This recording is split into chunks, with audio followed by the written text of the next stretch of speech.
नमस्कार भक्तों, आपका एक बार फिर से स्वागत है हमारे चैनल भक्ति की शक्ति में। आज की इस वीडियो में हम आपको बताएंगे कि आखिरकार अर्जुन ने क्यों की अपनी बहन से ही शादी। हिंदू धर्म में भाई बहन का रिश्ता बहुत पवित्र माना जाता है और इनकी कभी आपस में शादी नहीं होती। लेकिन महाभारत में अर्जुन ने अपनी बहन से शादी की थी और इससे जुड़ी कहानी बहुत कम लोगों को पता है। महाभारत के अनुसार सुभद्रा श्री कृष्ण की बहन थी और अर्जुन उनकी बुआ कुंती के पुत्र थे। ऐसे में अर्जुन और सुभद्रा रिश्ते में फुफेरे और ममेरे भाई बहन थे। सुभद्रा के रूप और बुद्धि की तारीफ सुनकर अर्जुन को सुभद्रा से प्रेम हो गया। अर्जुन ने सुभद्रा के सामने विवाह का प्रस्ताव रखने की सोची। तब भगवान श्री कृष्ण ने अर्जुन को बताया कि सुभद्रा वासुदेव और रोहिणी की संतान है, इसलिए वह उनकी सगी बहन नहीं है। द्रौपदी से ज़्यादा सुभद्रा से क्यों प्यार करते थे अर्जुन। महाभारत में अर्जुन की 4 पत्नियों का जिक्र मिलता है: द्रौपदी, अलूफी, चित्रागंधा और सुभद्रा। चारों पत्नियों में से अर्जुन अपनी 2 पत्नियों द्रौपदी और सुभद्रा के साथ रहे। सुभद्रा कृष्ण की बहन थी। भगवान श्री कृष्ण ने अर्जुन के सारथी की भूमिका निभाई थी। जब अर्जुन द्रोणाचार्य से दीक्षा ले रहे थे, उसी दौरान अर्जुन की मुलाकात गदा से हुई। गदा अक्सर सुभद्रा के बारे में बात किया करता था। वह अपनी चचेरी बहन सुभद्रा के रूप और सुंदरता की तारीफ किया करता था। सुभद्रा के रूप और बुद्धि की तारीफ सुनकर अर्जुन को सुभद्रा से प्रेम हो गया।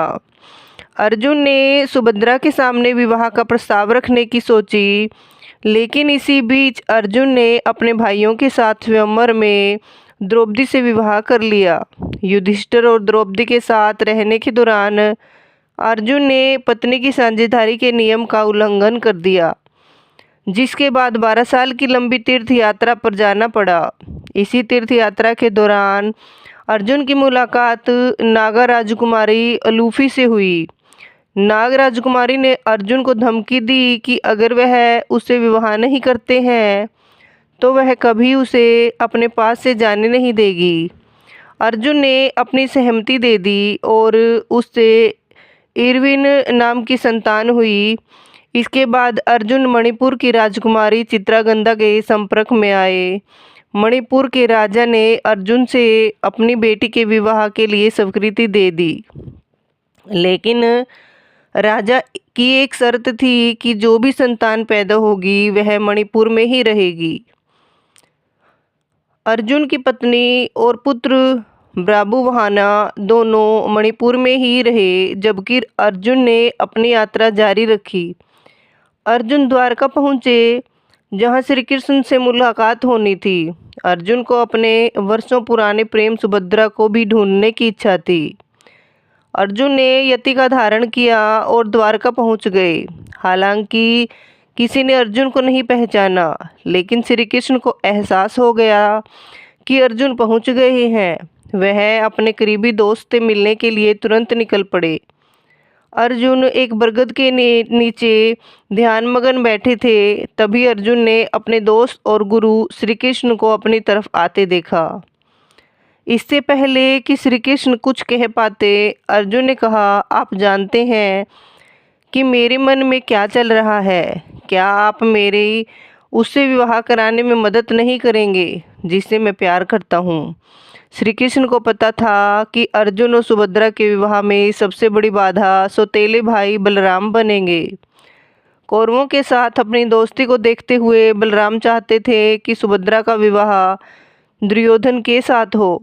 श्री कृष्ण ने अर्जुन से कहा, मैं तुम्हारी मुलाकात सुभद्रा से करवाता हूँ। अगर सुभद्रा भी तुमसे प्यार करती रहोगी तो मैं तुम दोनों के भगाकर विवाह करने में मदद करवाऊँगा। अर्जुन ने कहा कि क्या यह नीच कृत्य नहीं होगा। तो अर्जुन ने जवाब दिया तो कृष्ण ने जवाब दिया कि अगर सुभद्रा अपनी रजामंदी देती है तो क्षत्रियों ने अपनी दुल्हन का अपहरण करना स्वीकार्य है। योजना बनाई गई कि अर्जुन यति के रूप में ही रहेंगे और कृष्ण बलराम को उनसे मिलाने लाएंगे। बलराम ने अर्जुन को नहीं पहचाना और उसे एक सन्यासी समझकर तारीफ करने लगा। बलराम ने उसे अपने घर चलने का भी प्रस्ताव दिया।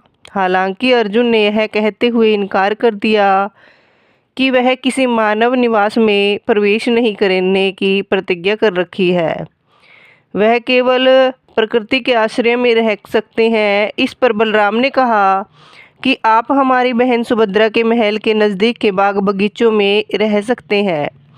इस पर अर्जुन ने तुरंत हामी भर दी और सुभद्रा के बगीचे के एक पेड़ के नीचे अर्जुन रहने पहुंच गए। सुभद्रा ने पांडवों की बहादुरी के बारे में कई कहानियां सुन रखी थी। उसने अर्जुन की धनुर्विद्या की चर्चा भी सुनी थी। वह अर्जुन से मिलने के लिए बेताब थी। जब सुभद्रा को पता चला कि एक साधु उनकी बगिया में आया है तो वह उनसे मिलने पहुंच गई। सुभद्रा ने सबसे पहले पांडवों के साम्राज्य इंद्रप्रस्थ के बारे में पूछा। इसके बाद अर्जुन के बारे में सीधे पूछा। सुभद्रा ने साधु से कहा कि मैंने सुना है कि अर्जुन बहुत वीर और गुणवान है, क्या आप मुझे उसके बारे में और बताएंगे? अर्जुन अपनी तारीफ सुनकर थोड़ा शर्मा गए, लेकिन फिर उन्होंने सारे युद्धों और उसमें पांडवों की जीत के बारे में सुभद्रा को बताया। एक दिन सुभद्रा ने साधु से पूछा कि क्या आप मेरा मन पढ़ सकते हैं? क्या आप बता सकते हैं कि क्या मुझे अर्जुन से प्यार हो गया है? क्या मुझे उनका प्यार मिल पाएगा?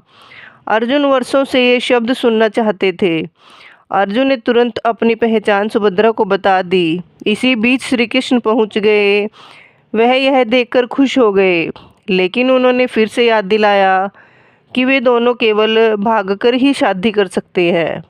कृष्ण ने कहा, मैं तुम्हें अपना रथ दे दूंगा। सुभद्रा रोज रुद्र मंदिर में दर्शन करने के लिए जाती है, वहीं से तुम अपने साथ इंद्रप्रस्थ लेते जाना। सब कुछ योजना के मुताबिक हो रहा था, लेकिन सुभद्रा के साथ कुछ अंगरक्षकों ने अर्जुन को पहचान लिया और सबको आगाह कर दिया।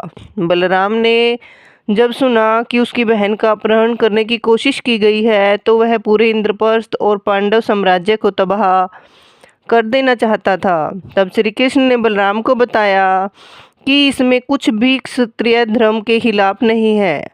आखिरकार बलराम ने इस विवाह को अपनी स्वीकृति दे दी।